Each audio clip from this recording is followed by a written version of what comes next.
Slay the Stars is a 5th edition actual play and is the brainchild of 3 friends with one goal: to share an epic story with people who want to listen.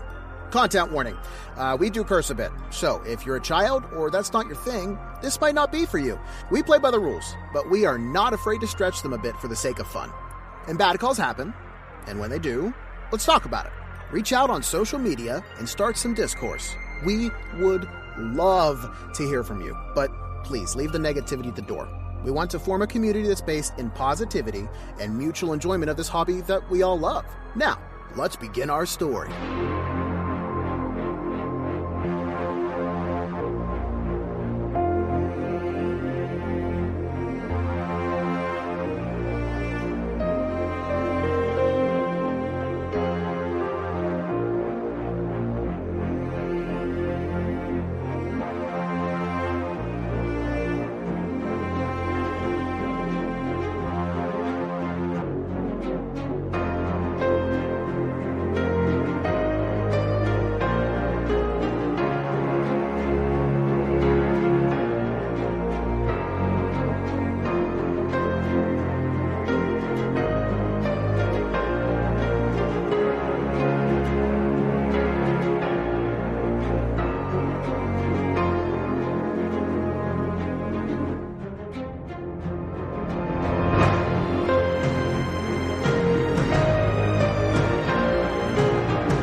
Welcome to episode 6. When we left off last, you woke up at the Midway Inn, were brought some breakfast by Juliet, the barmaid.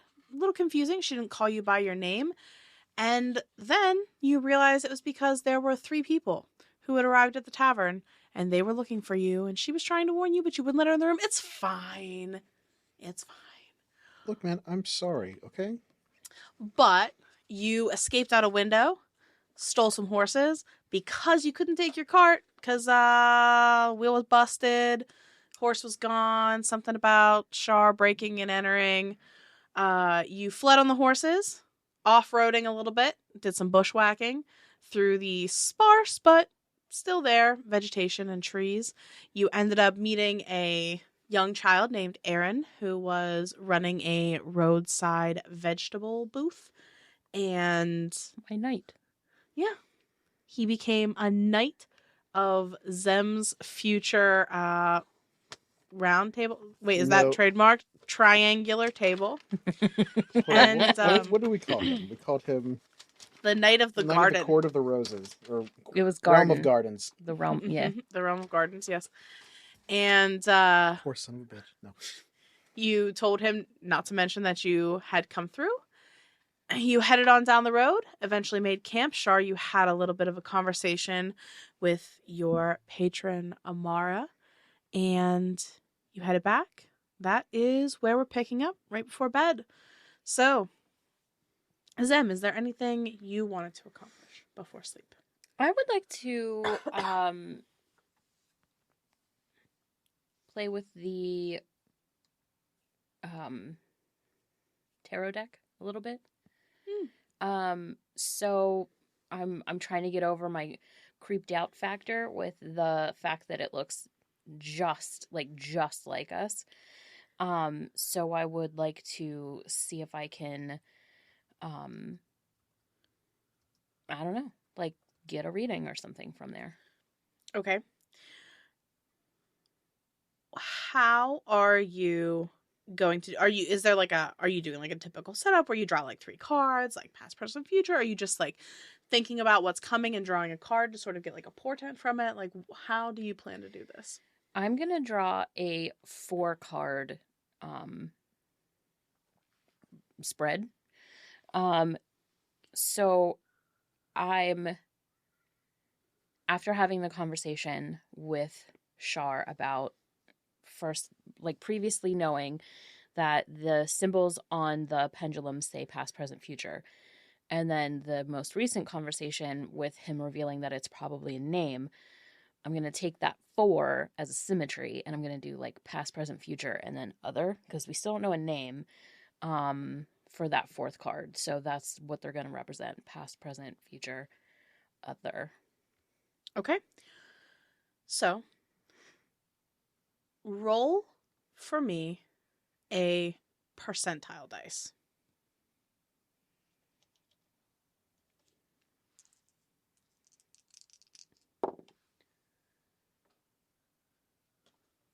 $400. Well, yeah. I think it's 4. Yeah. So the card that you get in the past slot is Justice.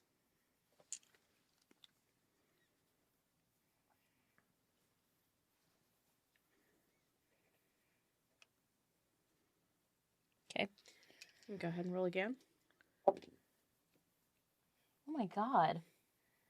6. What the fuck? The Magician. Ooh. For your present. Ooh. Ooh.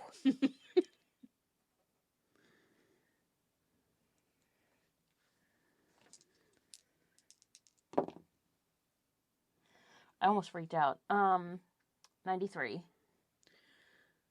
Okay. That would be Judgment.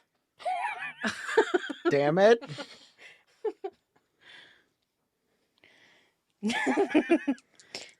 You have... Ugh. Okay.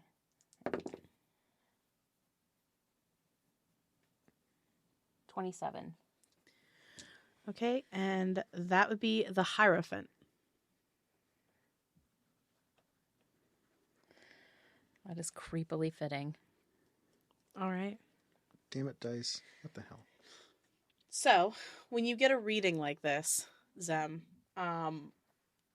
what I think would be nice is if, for the audience, you sort of like explain what Zem would see from this reading, right? You don't have to technically share that with Char or anybody for that matter, but I think it'd be interesting to see how Zem would interpret the way these cards have come out.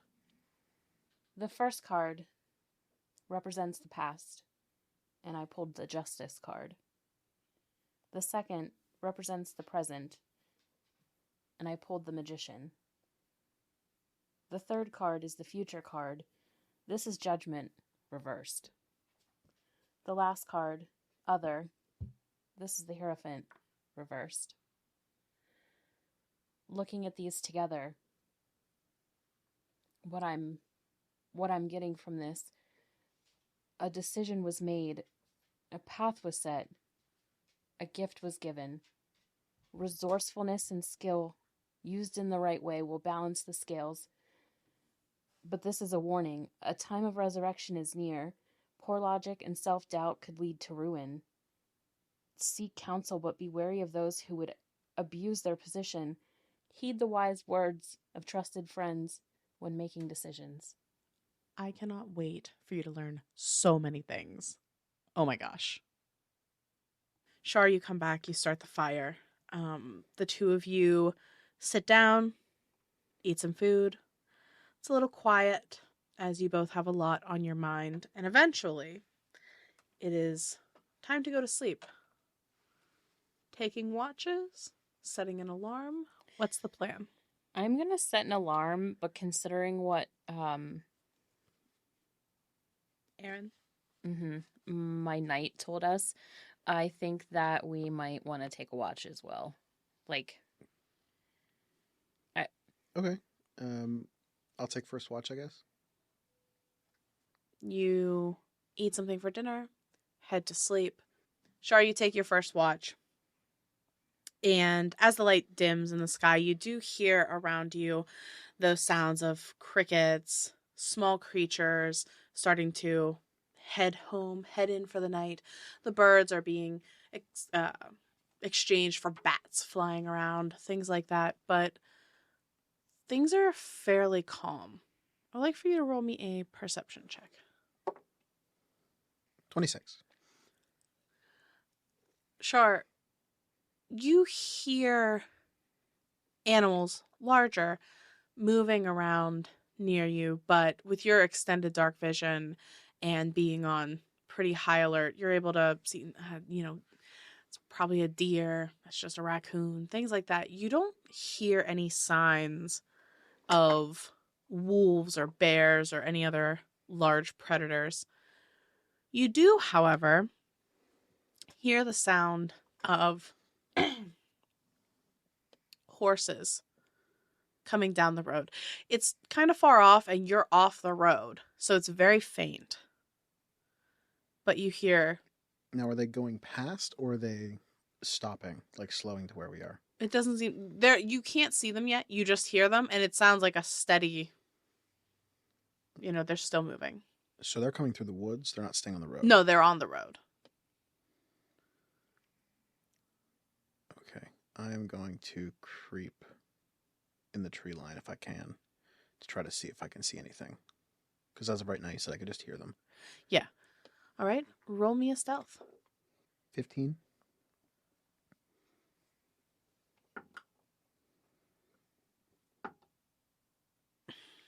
All right.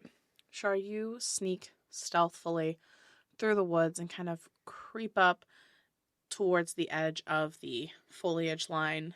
And you wait a couple moments. The horses are drawing nearer. And eventually, you see 2 horses.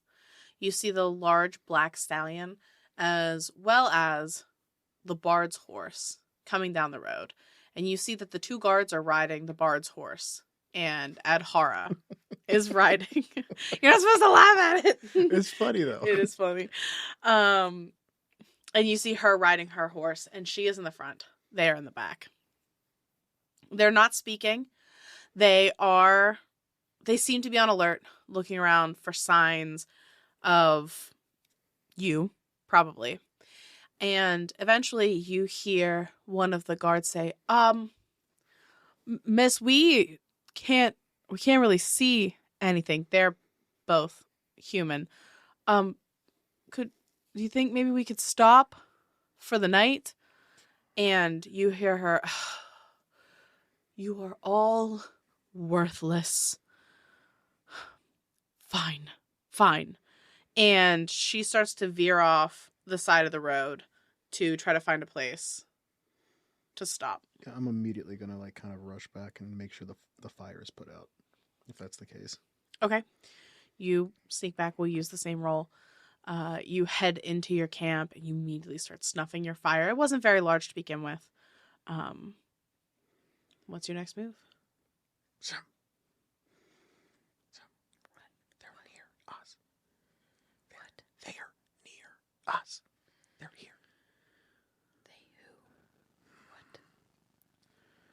I'm rubbing my eyes like... Yeah, funnily enough, they're on the bard's horse, but they are here. The people that are tracking us. Oh, fuck. Yes. Oh, fuck. That's the thing. Oh, God. Oh, gods, yes. That's the thing. They're not too far away. Maybe 100 yards or so. We need to move. Fucking now. I roll up. And there's nothing to pack because we didn't unpack anything, but I'm grabbing my bag and whatever.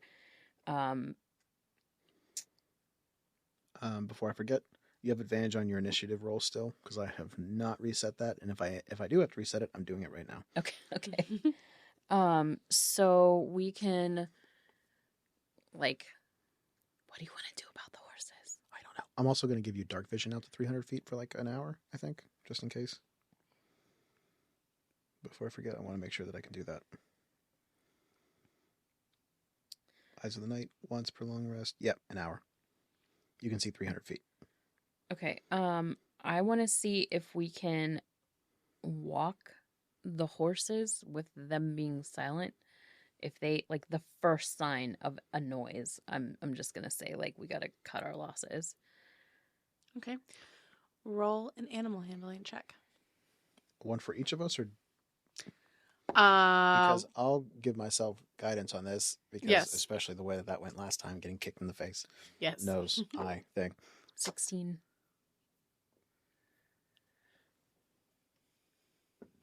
11. Yeah. All right. The horses are confused. They were situated for the night, and now you're having them move in the darkness, which they don't like very much. But between the two of you and a little coaxing, you manage to get them to move as quietly as horses can in this situation. It's not incredibly quiet. Are you sticking to the foliage, or are you going to head back towards the road? Foliage until we're certain we're clear, or certain as we can be that we're clear, and then I think we get on the road and book it. That works for me. Yeah. Okay. Stealth checks. Oh shit.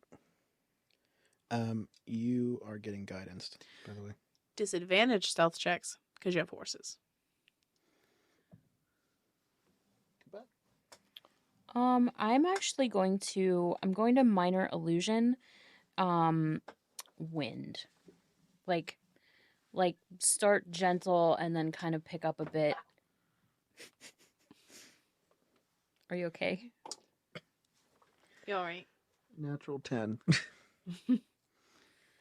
Ow. I'm hoping that takes away the disadvantage to pick up the leaves and make some like ambient noise.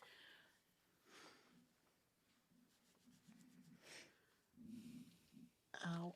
You got guidance, by the way, for your stealth. I'm debating. So the range on minor illusions only 30 feet. So, I mean, they're pretty far away. All right. Straight roll. I rolled 2 10s, so it doesn't matter. All right. I thought that was a nat 1. It is not. But that was horrifying. That is a 10 total. Plus a 4, by the way. Oh, or is that with the guidance? That was with the D4. Oh, shit. So my total was 14. All right. Zem, you start to move quietly. This horse is following your orders, but you trip at one point, and to catch yourself, you grab the rein and you kind of pull a little too hard, and the horse lets out a Char. You, at this moment, kind of like the adrenaline starts pulsing through your body, and you get that like widened perception, and you hear, what was that?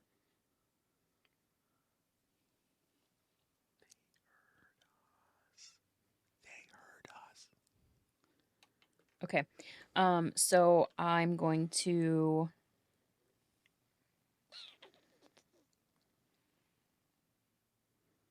not do anything yet.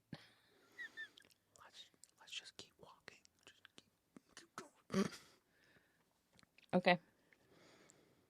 You hear some whispering that you can't make out what they're saying, Char, and you're not sure what's happening next. We need to just move.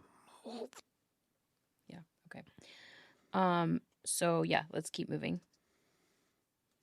How dry are the leaves in this forest? Pretty dry. There has not been rain in a while. Only you. We can start a fire.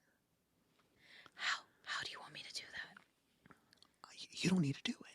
He's going to pull out a thing of oil that he still has in a tinderbox. He's just gonna get some leaves together, pour it on a tree. That's just gonna bring their attention right here. Yeah, that's a good idea. But they're gonna have to be preoccupied by something. Both of you hear a twig snap or like a branch or something snap. Getting closer. I will minor illusion the sounds that I heard from the bear when we heard the bear the other night, like snuffling around, and then also like deeper bear noises. You can only do that within 30 feet of yourself. As far away as possible, but like also towards them, like to let them think that that's what's in the woods is a bear. All right. You do that. I guess we're gonna book it then. We're keep moving. Just as quietly as possible still, I guess. Mm-hmm. Okay. You continue moving with the horses. How fast are you moving? So if you say like, okay, the average person is walking at X, 5 miles per hour, say, are you guys going faster or slower than what an average person would be trying to walk? Are you trying to be sneaky about this, or are you just trying to move at this point? I think we're still trying to be sneaky until we're like, until We cannot. we cannot, and then we're gonna book it. Okay. You keep moving for what feels like minutes, but is probably much less time than is actually passing. And eventually you hear off to your east, so closer to the beach, you hear a man yell out, "Oh, I don't, there's nobody over here." And you hear kind of like behind you and slightly off to the west towards the road, you hear something, I don't see him over here either. Keep pushing in. They're closer, but they haven't pinpointed where you are yet. Okay, we're gonna need a really bad idea right now. Like a really good bad idea. I don't really have anything. I mean, do we just go? Do we just book it? Do we just take off? Okay, we could. Or we can set one of the horses off in a direction and then use just one horse. Wait. Do you think that would work? I think it's a good shot. Okay. I'm going to start, while we're sneaking, I'm going to start loading everything from the other horse onto the other horse as much as possible. We're going to pick whichever horse looks strongest to keep. Mm-hmm. And then I'm going to, the horse that we're not keeping, I'm going to go over and like whisper sweet nothings and like, you're such a good boy, and like give him extra carrots. And then like when we're ready, I'm going to Smack his ass. turn around and like, get out of here. But I'm not going to actually yell. All right. You are able to fit most of the stuff in. Bang. You are able to fit most of the things from the, we'll say, Char's horse onto Zem's horse. You lose maybe like 2 pounds of vegetables in the process. But you do this thing. Are you pointing the horse in any direction when you smack it? Like, what are you? The way we came, because Do you want to do it the way we came or the way towards the beach? Because we're going to so the beach is on one side, the road's on the other side, right? Or are they on the same side? So you are currently heading south towards Ocean Guard. The beach is to your immediate right, and then to your left would be the road. And further out is whatever. Okay, which way do you think would be better? Back towards them? like back towards them, just away from where we're going. Okay, opposite directions. Like, I'm gonna pick like somewhere between the beach and backwards, so that way it's like a straight shot. Hopefully, they don't have somebody just kind of chilling there.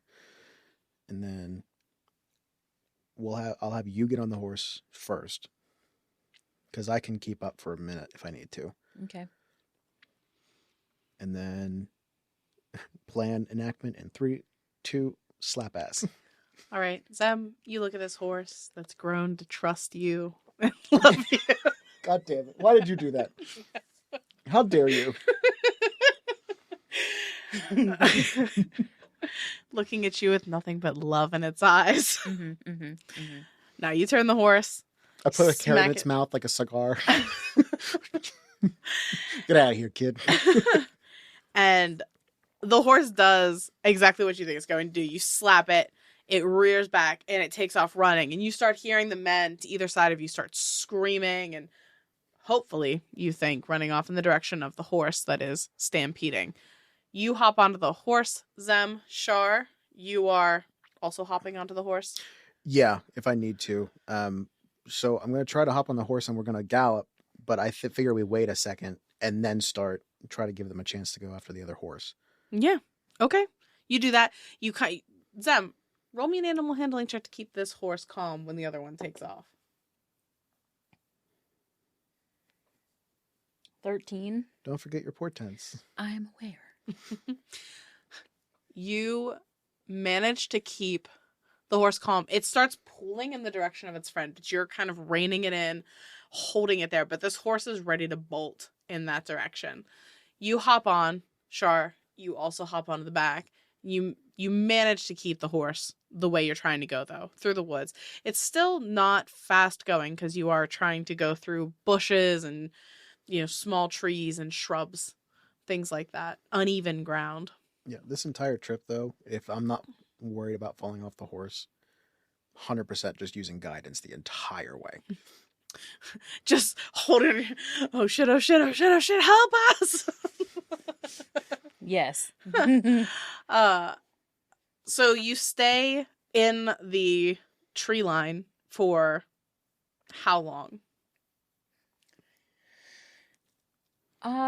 Okay, so probably not long. Like at this point I'm looking to put distance between us and to get to Ocean Guard as fast as possible. So get to the road, gallop for a while, maybe duck into the trees every once in a while. Like I'll shoot off a quick mold earth to try and like obscure things or whatever. Maybe put divots in the road, like potholes. Just trying to... The cart's weakness, potholes. Yep. I mean, I know that they have a horse, and that horse was beautiful, and I really hope it doesn't actually break its leg, but, also, stop chasing me into oblivion. All right. So, how long are you going... So, you can continue this back and forth, road, trees, trying to put space between you and these people. Are you not resting any longer? I think we're probably going to try and put as much as we possibly can without damaging the horse. So, however long that happens to be, and if we fall off the horse from sleeping, fine. Well, that's my question. Are you guys going to skip your long rest? It's pretty clear to me that they're not going to allow us to go without like a big fight. So I think if we try to rest anywhere, we're just going to have more of the same. Fight, yeah. So I think it's worth not having the long rest right now. All right. So both of you mark a level of exhaustion. The two of you go on like this through the night. Eventually, Zem, you are starting to feel... Although, let me back up. You did have enough time for a short rest while you were resting for that moment before this happened. So, Char, if you want to roll a hit dice to get your hit points back that you lost in that fall. Does that count for keeping watch? Yes, I'm going to say it counts. All right. So as you continue on the road, off the road, it all becomes this like very monotonous, tedious movement. And you're tired. You're exhausted. But you seem to have lost them. Whatever diversions you created, threw them off your trail for a short time. Okay. How long are you... So whenever you left, when you were heading out of the Midway Inn, it was going to take 2 days to get the rest of the way to Ocean Guard. Are you going to travel straight through now? Just so if you travel straight through the whole way to Ocean Guard, you're going to have 2 levels of exhaustion when you arrive, is what I'm telling you. You need your spell slots. Yeah, because like I can't. I have, yes. So either. Well, the horse also needs to rest at some point too. So let's maybe try to sleep during the day and travel during the night. That would probably work. But I don't know where we would sleep during the day. So, as you're getting closer to Ocean Guard, there's more civilization. So whereas before there were kind of a few sparse farms here and there, as you go on through this day, you start to get smaller homesteads. You also come across more people who are traveling in the opposite direction of you, heading the opposite way around the bay. So you could try speaking to somebody. You could try finding a place that would let you stay. Along the way, you'd be knocking on people's doors, but it's an option. You could also try just hiding in the bushes again. But honestly, here, there's not a lot of like shrubbery. That starts to go away as you get closer to the city. Okay, so first off, we need to do something about this super identifiable hair that we have. Yeah. So like cloaks up for now, but For we're now, gonna yeah. need to figure something else out. Yeah, I'm not sure. What's the appearance of the people that are like coming away from the city that we're heading towards? You see some people who are clearly traders of some sort. You also see others who look like they're just people who were too poor to be able to cross the bay by boat, and so they have to do the walk around for whatever reason. Nobody fancy. What about like skilled workers? Yeah, I mean, there are definitely more people like Mila who have their carts with their artisans' tools and things like that. Yeah. So, are there any that seem to have? Basically, I'm looking for what we did last time, which is either charcoal or some kind of dust, or we can go and cover ourselves in mud and look like peasants at that point. But I think what we could do is sell or trade the horse. You do come across a group of 3 dwarves, and they stand out quite a bit because it's not common to see dwarves, even in Saltspire, where it's a fairly large melting pot. The dwarves sort of stand out to you, and they have a large wagon, and whatever's in the back is covered with a tarp, and there are 2 of them sitting in the driver's seat of the wagon and 1 walking along the side. And they have lots of tools piled in the back. They have a potter's wheel.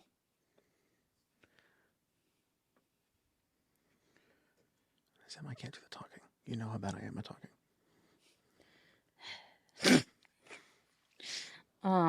Okay, so I'm going to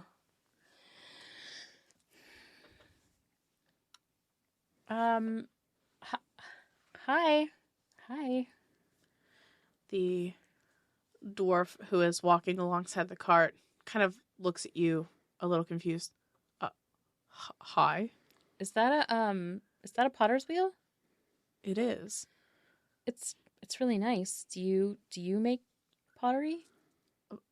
Well, yes, we all do. That's cool. Do you sell it here?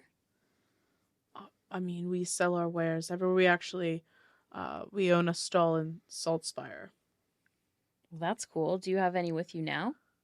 No, we were actually coming back. Why am I telling you all of this? What do you need? I was just curious. I've always wanted to learn how to use a pottery wheel, and I saw yours and I thought it was cool. I just wanted to Say hi, I guess. Roll me a persuasion check.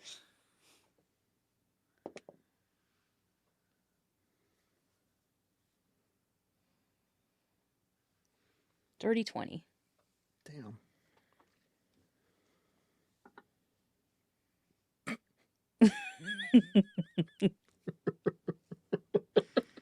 I don't need to tell you what that was. I did not mean to look down. I apologize. He gets this big smile on his face, and he's like, "Hey, Nas, stop the cart!" And you hear one of the dwarves up there kind of like pull the reins. It's like, "What? What's the problem?" And you can tell based on this person's voice, they're probably female. The person in the cart. And the man on the ground's like, "Oh, we have a fan here." He's like, "You want to learn how to throw pottery?" Is that how you say it? Throw pottery? Isn't that how to throw clay? Throw pots. You throw a pot. Yeah.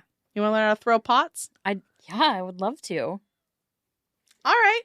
And so he heads back to the back and he pulls this big pottery wheel down, sits it on the road, and you hear the woman Nas like, "Hey, we're supposed to be working. We gotta go. We have all of our supplies. If it rains, we're gonna be screwed." And you hear the man on the ground's like, just move over to the side. We got some business. It's fine." And he pulls the pottery wheel over to the side, and he's like, he's talking to you, but just grab a hunk of that clay over there. If I see into the cart as well, is there like anything else besides pottery materials? So as you look over, you see it's just like pottery material and a huge amount of clay. Like nice clay. I don't know what makes nice clay. It's a nice color. Like it's a porcelain? Yeah. Well, but porcelain is white. Okay. It's this really nice white clay. It's very fancy. Very fancy clay. So okay, how much, like this much? Like, is this, and it's like if I cup both my hands, it's like fits in my hands. No. At least twice that much. Oh, all right. All right, Zamir, you come over with your big pile of clay, and he takes it from you and he throws it down on the wheel and it kind of sticks or whatever. And he's like, we need some water. Does anybody have any water? Yeah. I could shape water. Here. All right. I'll hand some of the water skin. All right. Char, That's the spare. The first time he's really even noticing you're there, Char, and he's like, "Oh, hello." And he takes your water skin from you. Hi. And he starts to like pour it on the clay to moisten it. And you see he has like a pedal to kind of push to make the wheel spin. And once he has this like swagger about him that you're like, what the heck? But as he starts moving, you can see like every movement he makes is incredibly controlled, and the wheel is just moving in this very continuous, even though he's using his foot to power it, very continuous, very steady pace. And he starts to pull up the sides to fashion some sort of vase. And he's like, would you like to try? I would love to. This looks so fun. All right. So he motions for you to come over near him so that he can put his arms around you. I'm gonna keep a lookout. I am having my ghost moment. Don't you fuck with this. And don't you dare ruin this from me. Char. Zem, Char just is the one being like, wait a minute, why am I here? Zem, he puts his hands around your hands and starts to kind of like move them around, and he's being inappropriate, but he's not being like gross. He's actually trying to show you at this point, like, this is where you place your hands and you pull up gently, not too hard, just enough. You want the walls to be thinner, and what? Don't shoot. Stop it. Stop.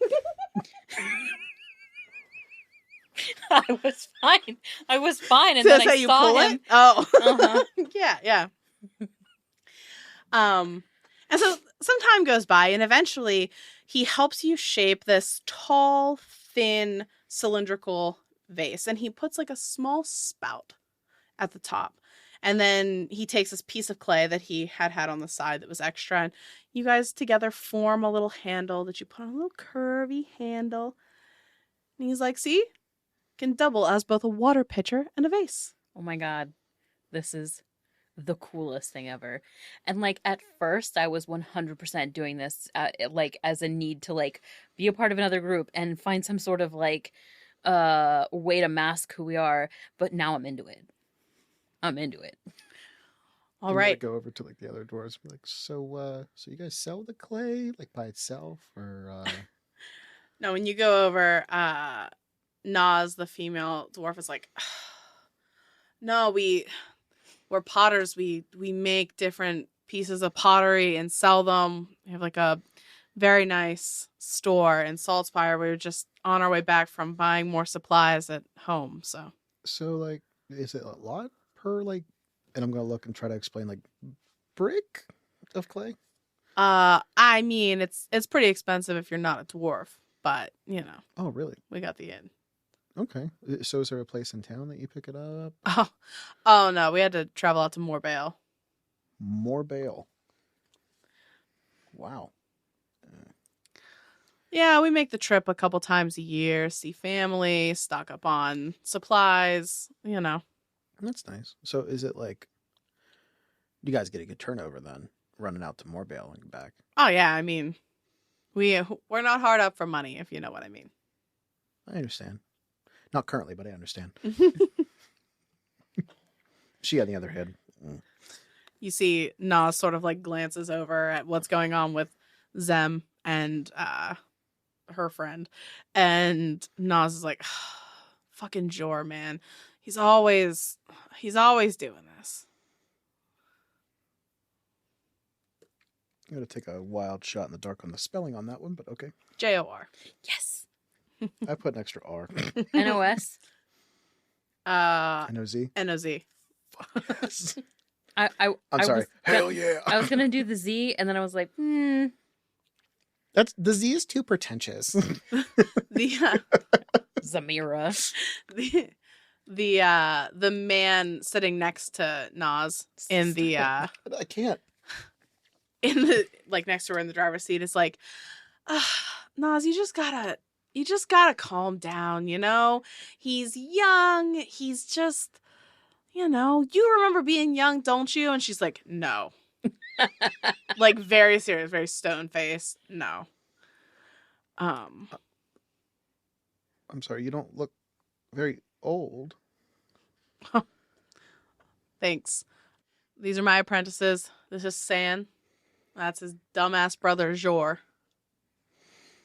Okay, apprentice. And apprentice. Master. All right. Okay. So, how often do you, I mean, you have to be pretty skilled. I mean, how often do you take on apprentices? I mean, as needed. I usually have 2.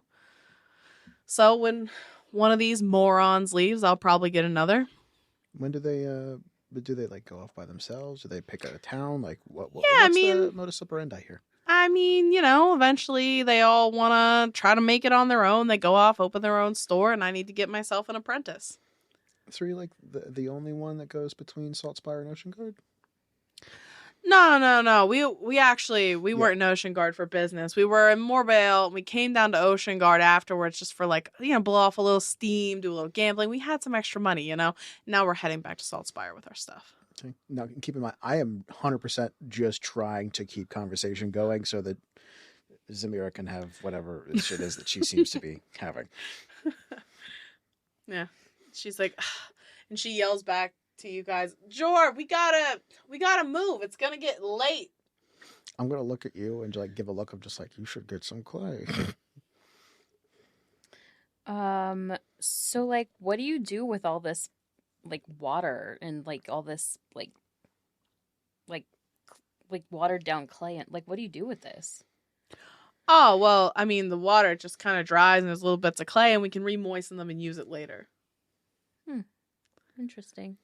I'm gonna like I have clay on my hands. I'm just gonna be like brush out on my face, but like really I'm smearing clay like on my It's like, hair. oh, you're getting a little in your hair, and it's so nice. There's nothing wrong with getting a little dirty every now and again. He looks at you. And like everybody at the other conversation is just like, Yeah, the other Side-eye. conversation stops, and they all kind of turn to look. meanwhile, Char is just trying not to look. He's just like, So, ocean guy. Jor's like, hey, Naz, you think maybe we've traveled far enough today? Maybe we could take a break. We could, it's dangerous out here. We could stay with these nice folks, and we could all, safety in numbers. And Naz is like, oh my god. I mean, that would be super great. Like, we've been traveling on our own for so long now, and I'm really tired, and like, I could use a little bit of fun too. And like, I don't have a lot of money, but I have this horse. If you need a horse. Naz at first looks like she's about to be like, hell no, get in the cart, let's go. And then you mention the horse. She leans down to you, Char, and is like, is that horse for sale? I mean, it's one of the things we have. I mean, we're not going to be needing it much in Ocean Guard, if you know what I mean. If we had another horse, we could move a lot faster with all this clay. You could. I was thinking about buying one, but there weren't any good ones in Ocean Guard. How's that horse?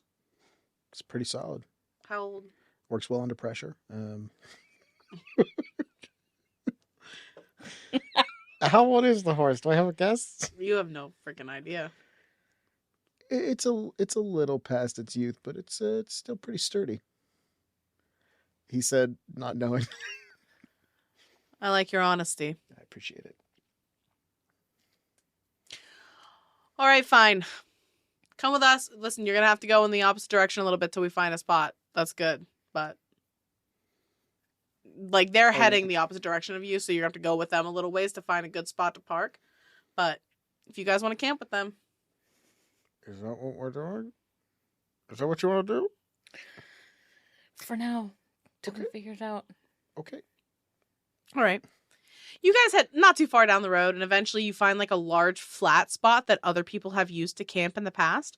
It's set kind of not too far off the road on the side where there is like some farmland and things like that. You can see that this land has been cleared before. She's like, oh, I mean, Nas like, this is, this is pretty good. Place to park the wagon. We'll just keep the horses tethered. You guys want to make dinner or something? We have some supplies we just stocked up. Yeah, we have some vegetables. Yeah. Perfect. And you know what? Like, let me cook for you since you're, like, helping us. I mean, I know that I gave you, like, the horse is the trade-off, but, like, you're just so nice. Are you talking to Nas when you say that? Uh-huh. She's like, I'm not that nice, but that sounds good. Well, there's no sense in us parting on bad terms. True. Yes. True words have not been spoken. Mm-hmm. So she heads to the back just to sort of inspect her goods, and she looks at the item that you and Jor made, and it didn't have any time to dry, and it was like kind of like rocking going down the road. Doesn't look great anymore. And she's like, it's not great. Not great, I'm gonna be honest. And he's like, oh, it looked really good before. And she's like, and this is why you're never gonna have your own store. Guess I don't have to find any other apprentices. And she goes back to doing her things. Oh, don't listen to her. She'll come around. She's just giving you a hard time because that's her job. He's just like, yeah, but I mean, it's not.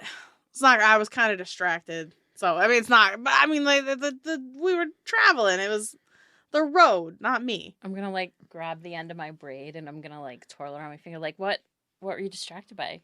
Like, what distracted you? Son, we should go look for some firewood. And he's just like, yeah, we should. And he follows you to go look for firewood. And Jor's just like, a pretty girl with red hair. Oh. I didn't. Oh, you mean me? And he's totally playing into it. Zem, if you're cooking, I would like for you to roll me a wisdom check. A life skills check. Okay, so disadvantage because of the exhaustion. I rolled a 4, but fuck that. I'm gonna use my portents. And I rolled a 17. All right. I will have this go well for me, and nothing can stop me. So, Zem, you get to work chopping up some vegetables. Jor helps you. He gets in there. He's, very skilled. He's chopping up these vegetables with you. Nice dice. Everything's even. Throw them into a pot. They actually had some fresh meat that they brought with them that they were going to cook tonight anyway. Some like chickens and stuff. You guys chop all that up, get it in the pot, start making some stew. Everything's smelling fantastic. Sure. While you were gathering firewood, was there anything else you were doing, or were you just getting out of the awkward? I'm getting out of the awkward, but it was more along the lines of like to see what the threat level of Sand is, or like where he was from, like what he knows, see if he knows who we are, see if he has any kind of tip off, as opposed to Jor, who has been oblivious the entire time. And then Naz, who may or may not know something, but she's too much of a threat to try to talk to. So just seeing where he's from, what he knows. And then also mostly to investigate around and see if they've been kind of through here already. Okay, roll me an investigation check. And in your conversation with San, you find out that he's also from Morbale, like his brother. Doesn't seem to know anything about you or who you guys are. Nothing much about him. Yeah. 9, by the way, on perception. Okay. Or investigation, right? Oh, I thought you said perception. That's my bad. Much less. 3. Okay. You take a look around. You don't see any evidence that they have been through here.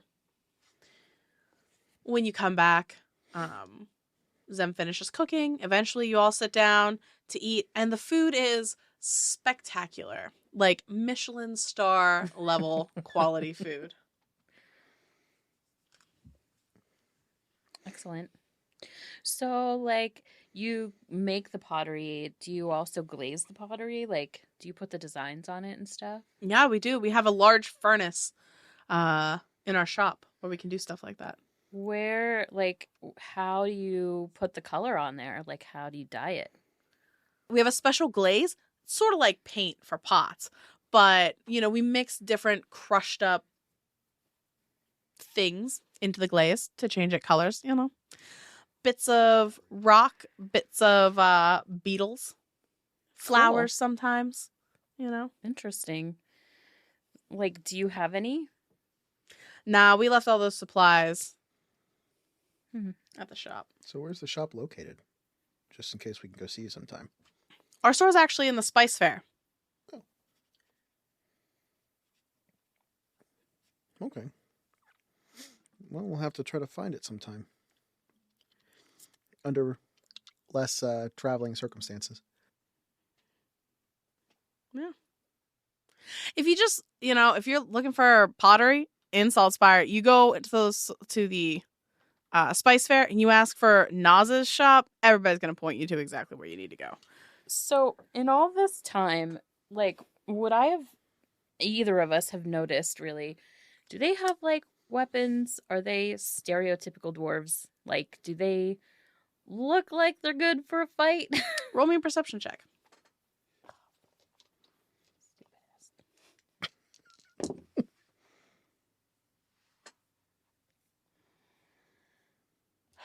I have no idea. It's a 3. All right.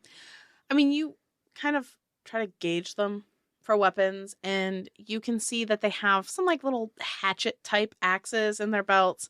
Maybe a dagger in a boot somewhere. They don't have any like battle axes or large swords or anything like that. Yeah. Okay.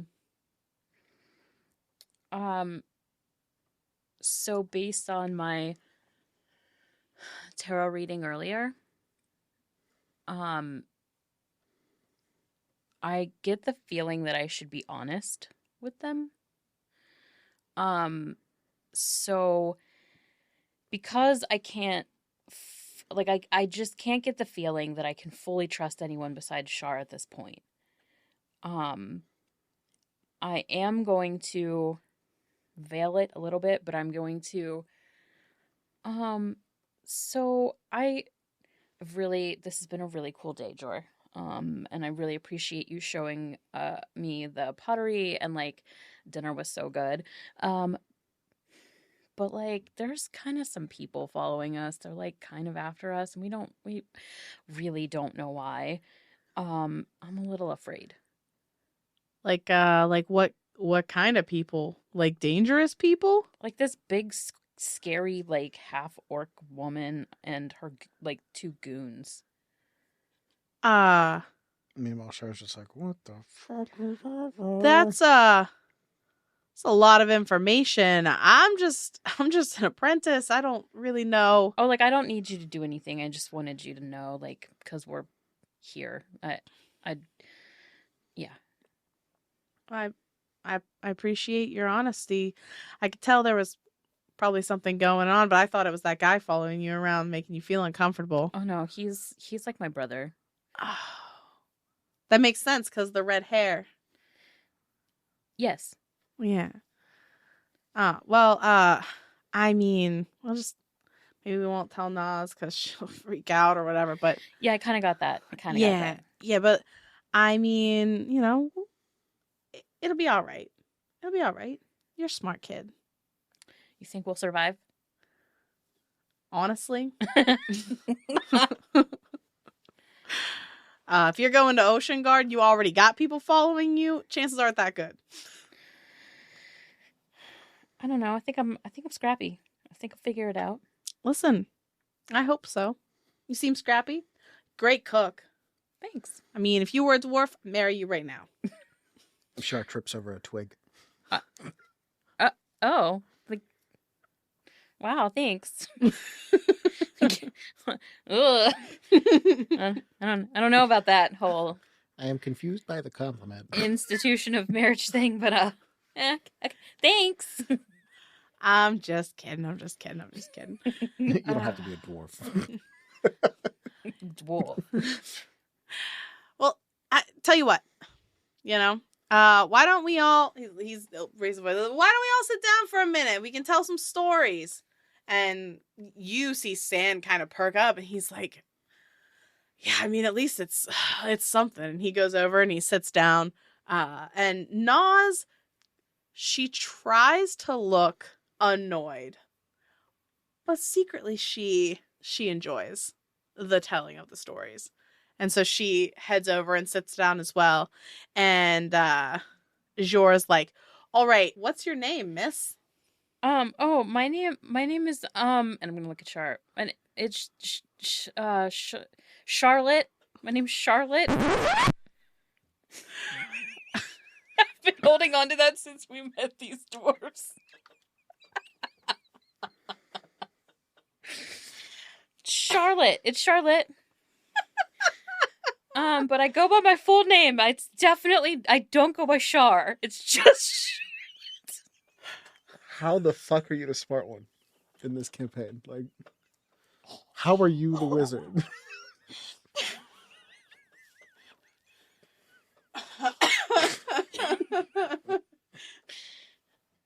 He looks over to you. I have no poker face in game or in reality, apparently. He looks over to you and he says, "All right, Charlie, it's your turn. Tell us a story." Charlie, that's definitely what I said. My turn to tell a story. Okay, make it spooky. A spooky story. spooky story. Okay. So, my professor from school, Jordan. I really wish the people listening to this right now could see Jen's face when she tells these lies. Because just listening to what's happening does not do this justice. I'm sorry.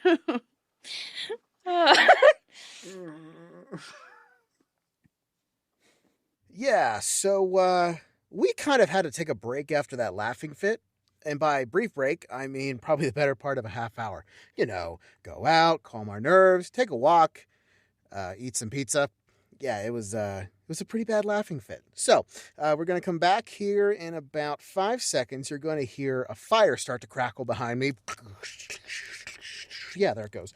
So you're going to hear that. We're going to start back up the story where we retook the takes, where Jen had to start again because, god damn it, it's such a good fucking joke. He told me this story once of something called Tree Man. Growing up, him and his brother would play often in the woods near their house, and his brother's friend would join them, and his brother and his friend would kind of wander ahead or off to the side, and they would find apples and carve messages in the apples. And these messages were always super creepy. Things like, "You're gonna die at midnight," or "I've poisoned all of your food." And they would take these apples with these creepy messages and they would throw them at Jordan, and he would read them, pick them up, read them, and then he would get super scared and he'd go running home and he'd tell his mom all about it. And of course his mom knew what was going on. So when the brother got home much later without his little brother in tow, he would get an earful from his mother. But Jordan soon started asking questions, because it was only ever when his brother and the friend went off on their own that this would happen, and he started to get suspicious. So the brother realized he needed to come up with Tree Man. He needed to find the tree. So him and the friend went looking, and as it turns out, deeper in the forest, there is a tree. This tree is an apple tree, but it grew in such a way that it had a face to it. It had misshapen bark, knots in the wood, holes, divots. It carved the perfect face that my friend, Jordan, told me was very monstrous. So the brother, having found this tree and marked the path, went back and told Jordan that he would take him to see Tree Man. Jordan was scared, but he decided to go along because he needed to see it for himself and he wanted to be brave in front of his brother. So they take off, and it takes a while to get there.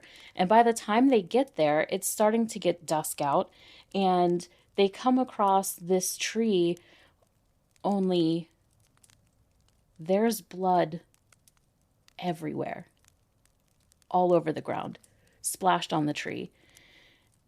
And Jordan is terrified, and he looks at his brother, and his brother's face is stark white. And his brother didn't do it. His brother did not plan this. He didn't put the blood out there. The apples are not on the tree anymore, and they take one look at each other and they run all the way home. And it's not until later, when Jordan's brother confesses he had made the whole thing up. He had been carving the apples with the creepy messages and throwing them, and he had a good old time about it, but he could never explain that day in the woods with all the blood. And they never went back out there. And to this day, they still say Tree Man lurks in the woods, and every once in a while, if you go out there, you'll find blood all over the ground with no reason, no explanation.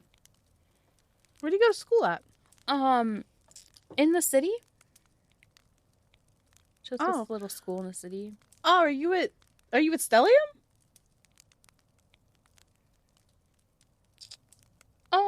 I've heard of it. I've been there. Yeah, it's cool. I mean, I'm not really into that, but yeah, I mean, it sounds cool. Mhm. Okay, and he's just asking questions to be nice, and then he like, oh, and he winks at you, and he's like, yeah, that's cool, and he's like, what about you? What's your name? Xander. Xander, you got any good stories? Well, I don't have any good stories. I heard a story from a monk once. Do you guys know about the garden, by chance?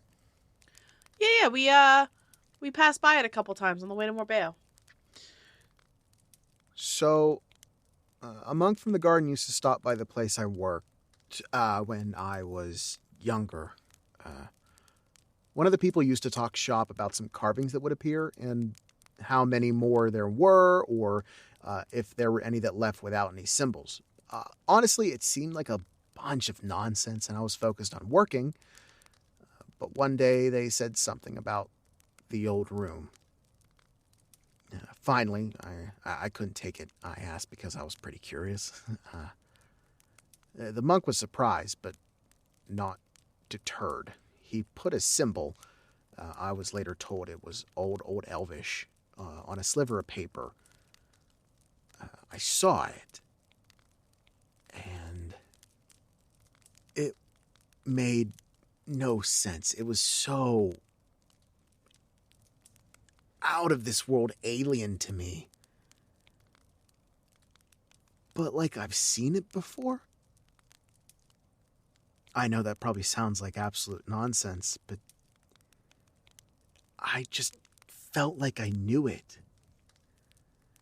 Anyway, without hesitation, though, as if he saw when I had fully absorbed the symbol and could recall it again, he threw it into the fire and just stared at it and waited for the whole thing to burn away. The last remnants, it took a bit, surprisingly, because it was just a sliver of paper. And he just stared at the fire, waiting for it to go away, until it did, and then I was ready, and I walked out, and then he turned to me as I was getting ready to leave through the door. He asked me if I knew what it meant. And to be honest, I had no idea. So he says it's Elvish, ancient Elvish, older than any of the elves left now. The best we've gotten is a crack in the cosmic scales, something about the division and star alignments, and then he says it's not a simple translation. So he was sure that the translation has been lost over the centuries. Anyway, when the garden became what it is today, they had a student who left unexpectedly. Granted, they weren't cut out to be what they needed them to be, but they left without a word. But every corner of every wall, ceiling, and floor in the room that they had stayed at while they were in the garden was that symbol when they left. Current students refused to stay there due to superstition. Every student assigned to that room thereafter has left in disgrace. They also mentioned screaming or candles flickering off and then a short while later catching fire as if the wind had dragon's breath. Anyway, time passed and fear and superstition had passed down to the ignorance of youth. If a student leaves the garden, it's considered a shame and they leave without a word. The only way we know they left is they find a symbol somewhere within the grounds or forest surrounding the garden. Every time someone leaves, two keepers will search for the symbol. Once they find it, they know the student has left in the night. The symbol gets further and further from the garden every time. Honestly, one of these days they'll leave and get way too far out before they get to put the symbol down. They'll get eaten by a bear or a beast. If the Grand Keeper and the Keepers have a meeting behind closed doors when the symbols are found, honestly, who knows what they talk about. But the rule is, you've seen the symbol now. You'll never forget it. It's interesting. Spooky creatures, spooky trees. I think it's my turn. And he sort of stands up. He's like, so the one thing that all you surface dwellers have in common is all of your stories have to do with like monsters, or, things like that. But you know what you have to be afraid of when you live underground? Spiders? The dark. Oh. He's like, there is a rumor in Morbale. And there's actually, I shit you not, there is a whole mine shaft that people won't even go in anymore, even though it's full of all kinds of diamonds and rubies and all kinds of things that, super valuable. Nobody will go down there anymore because of the others. That's what we call them. We don't know what they are. But the rumor has it that, some people will go down there, start mining. They start to hear some knocking on the walls. And, they were confused. And who else is down here? Some kids get in the mine, concerned for safety. They start walking down there to figure out what it is. And they don't come back. Or they come back and they're just they're a little different, It's like there's something off about their eyes. It's the same person. They seem to know everything that they knew when they went in. But they're just a little strange, a little off. Their closest family members say it's clearly, my husband, my wife, whatever. But they don't act right, They smile when they shouldn't smile. Stuff like that. And so after this happened a couple times, they just boarded this whole thing up. But still, every once in a while, when you're walking past, because, there are other active mine shafts all in the area, you're walking past, you can still hear that knocking down there in the darkness. Like something's down there waiting.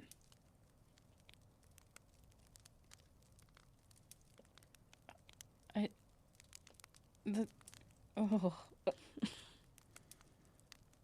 gonna cuddle up to whoever's on my left. I don't even care who it is. It's Nas. You kind of oh. And Nas is just it's all right. And just kind of pats your head. So, how frequently do people go down them to that mine shaft? Nobody goes down there anymore. Before, people used to go down there daily, Mining is sort of what we do. Oh. So when was the last time something like that happened? Oof. Maybe 20 years ago, something like that. Wow. What mine is this? Oh, yeah, it's the Mim Knocker mine. But like I said, we haven't really been using it for a long time because, danger and all that. It's so weird. Have you guys heard of any other rumors of that happening anywhere else? Nah, as far as I know, I've never heard of it. And we have hundreds of other mine veins. We got all kinds of minerals and stuff going on there. We have clay quarries, things like that. And we never, it's just that one shaft. Maybe they dug too far. Maybe. That's so weird. Honestly, if I had really, thought about this, in the past, I would have thought, maybe it's the drow doing something, messing with us, trying to scare us away from some sort of, deposit. But, But people come back and they're strange. Why would the dwarves go along with? I don't know, man. As much as I'd like to pin this on the drow, I don't think it's them. That's terrifying. There's just knocking. Yeah. Oh. All right, is everybody ready for bed? Oh Yeah. God. See, that's the thing. Char is just like not scared, but like intrigued. But like he's like, yes, scary. And Zem's just like, no. It's not the dark so much as The what's dark. in it. Anyway, moving on. You guys continue to have little conversations here and there throughout the night. And eventually Nas says, I'm not trying to be rude or anything, but the two of you sort of look like shit, like you haven't slept in a couple days. So if you guys want to just get some sleep, we'll, keep watch or whatever. Yeah. Why don't you want to just take a circle around the grounds real quick? Like place the alarms, bro. Yes. Yeah. That was the plan. Yes. But I'll try to keep them distracted so they don't notice that you're literally casting a spell. This is literally my last spell, so let's hope. All right. So, Zem, you do a quick circuit, cast the alarm spell. Where are you guys sleeping? Are you just sleeping near the fire? Are you trying to obscure yourselves? What is the plan? It's like the far side.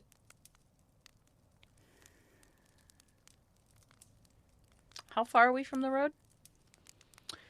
I mean, you're pretty close. I would say no more than 40 feet from the road. All right, so I'm the other side of the fire is just gonna light us up. I'm going to hide under the cart and sleep there. Like just straight up. All right.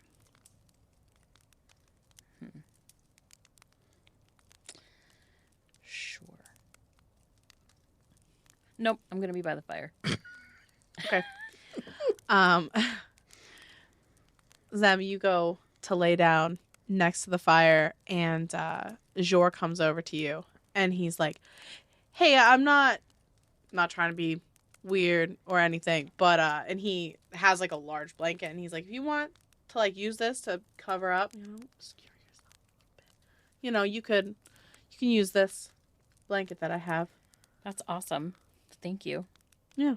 And he's like, "Don't worry, got your back." I'm really glad I met you, Jor. Glad I met you too. Really hope nothing happens to him. So, Jor's gonna take the first watch, and Nas and San kind of curl up on the opposite ends of the fire from Zem, and you all head to sleep. That's where we're gonna cut this episode. Cool. Well, hello there.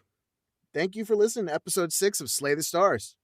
Now, we hope you guys are enjoying yourselves. We really do. I mean, we're putting out these products once a week. We hope you guys are enjoying. Now, as a special treat, we're doing a giveaway. Woo! I'm not going to add any special effects because I am on a time crunch, so I apologize. So, I'm going to break it down. You guys get an entry for certain things that you do. You can find out the details on our Twitter or on our Patreon. But if you follow our socials on Twitter, Instagram, Facebook, or TikTok, every follow gives you 2 entries to that contest. If you subscribe to us on Podbean and or YouTube, another 2 entries. If you comment on our post, share our tweets, our social accounts, each additional action earns you another entry. We're going to be doing the drawing on 6/26/2022, and you're going to get a shout out at the end of episode 7. Guys, that is next week. We are fast tracking down this line, so I hope you guys are strapped in because I am not, and I am flying out the back of the train. So, if you guys have enjoyed what we're doing, thank you. I mean, let us know what you want us to do. If you can think of anything, if you want special events, or you want certain things read, or you want shout outs from us individually, from our characters, etc., etc., etc. The list can go on and on. Just contact us. get in touch with us on social media. We love to interact with you guys. We really do. So just reach out. We're normal-ass people. That is all for episode 6. Now, if you don't mind, I'm going to read our credits now. Intro music by Isaac Vyers. Character designs by Cam Gonzalez. Photos by Rachel Bianchi. Special thanks to Kaylin Williamson. Produced by Leah Hemrick. Graphics designer Jen Kearney. And audio engineer Arthur Polino.